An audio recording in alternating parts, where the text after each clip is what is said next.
So yes, Angel Reese did not get traded. I've seen people thinking she was going to get traded. I never thought that for a second. But she did not get traded. The team actually didn't make any moves at the deadline, which was actually surprising. Let me turn my mic on. It was a bit surprising that we didn't make any moves, but in reality, it wasn't. What do we have to move?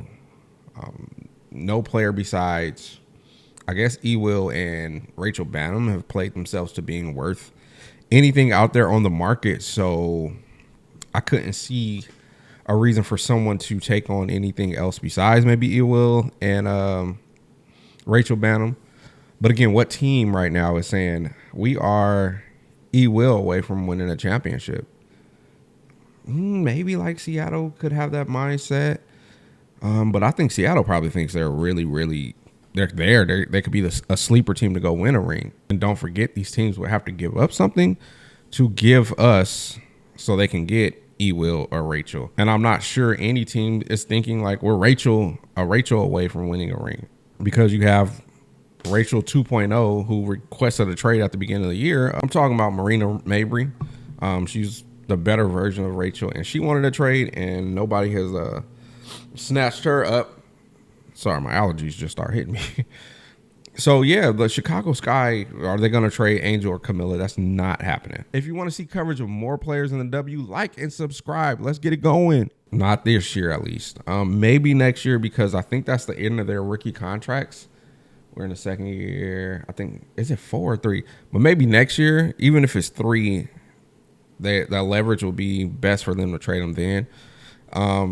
So maybe next year, but I don't know if you want to break up the Twin Tower, or not the Twin Tower, the skyscrapers.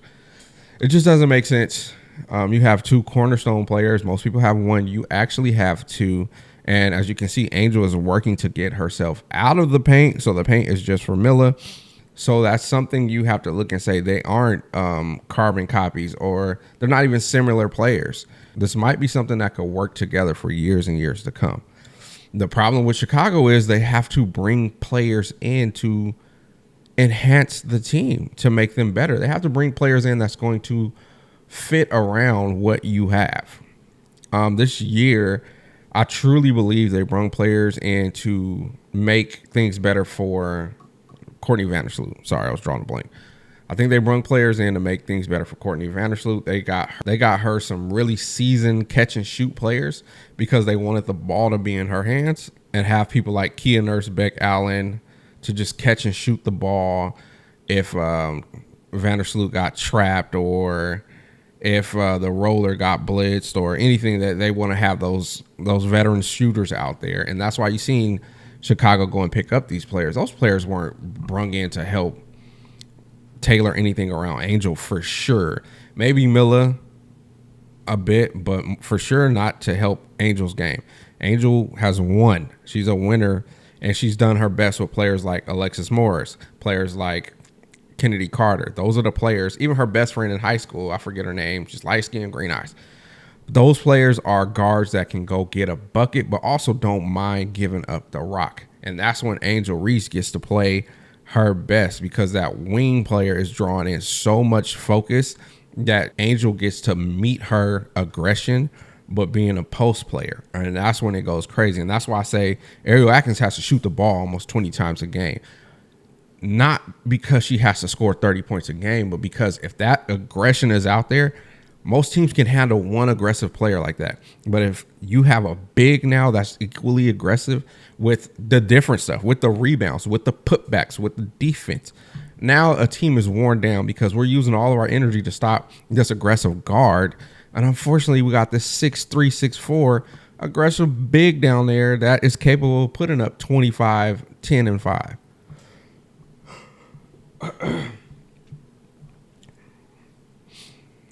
And that's the player you bring around to build around Angel Reese.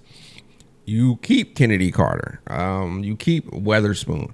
Now, from what it sounded like from reports from Julie and I think Carly, I think it was just Julie, the reports were the locker room was so bad with Kennedy Carter and Spoon that nobody wanted to deal with them. If that's true, then okay, I can understand that. That's the guard that works best with Angel. that Courtney Vandersloot was not the guard for Angel. I think the real hoop heads knew that the day they signed her. That wasn't the guard. That guard was going to work with Miller. So, and they came out. Don't get me wrong. The team came out and said, we want Miller to be our number one option. We want her to X, Y, and Z. And like, this is not a knock at Miller. I don't play those Miller versus Angel games. I don't do that. But if you look at Miller's even college career, you say, is Miller a true number one? Is she skilled enough? Does she have the desire? Does she have the mindset and the skill set to be like that, to be Shaq? That's what I'm asking. I'm not comparing her to Angel. I'm saying, is she Shaq? Is she Dwight Howard? Is she Brittany Griner? Is she Lisa Leslie? Is she Candace Parker? Is she cut from that cloth? If she's not, you can't say this is going to be our number one. If she's a person that her skill set is 14 and 10, and like that's the cap of her skill set. All those players I just named, they weren't that type of player, but they were number one options as somebody that is a big that has a size advantage. So is she cut from that cloth? And it's not. If not, bro, there's nothing wrong with a center getting you 15 and 10. There's nothing wrong with that. But you can't say this is our number one option. Our main focus is a 15 and 10 center, that this is their cap. Now, if they're at 15 and 10 now, and there's something that's going to push them to 20 and 10, hey, we love it. Let's go.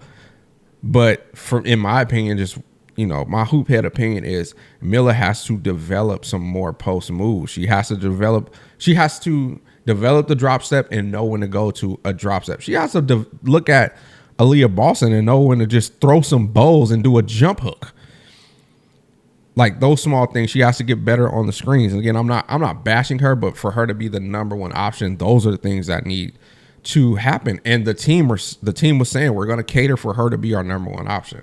So that's why I'm even bringing this stuff up. Otherwise, bro, let Miller develop, because she needs time to develop.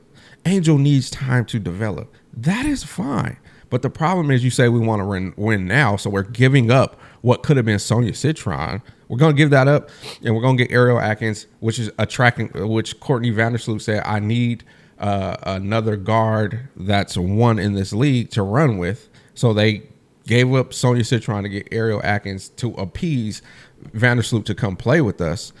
Well, now that says you don't want to develop these players and build a young core. You try to sneak into it by getting Haley, by getting Maddie, which there's nothing wrong with these players. These players were going to get drafted no matter what. But when you leave a number 3 pick on the table to go basically help Courtney, give Courtney what she wanted. Again, I'm saying they said this. They were getting Courtney what she wanted versus doing what's best for your young players. I think that's a point that's really, really being missed. So what the Chicago Sky decided to do was they wanted to win now with players that still needed a year or two to actually develop. Now, if you were bringing in somehow Breanna Steward, if you were bringing in Sabrina, you were bringing in one of those players, all right, it's win now. Let's just, Angel, Miller, you guys have to be our rock as far as being bigs. You're not that experienced, but we have a superstar, and we're going to figure this out. So we're going to trade the 3rd pick so that we can get blah, blah, blah. That makes sense. You brought in Courtney Vandersloot? That's what you gave up your future for? I'm AJ. This is my mic. Peace.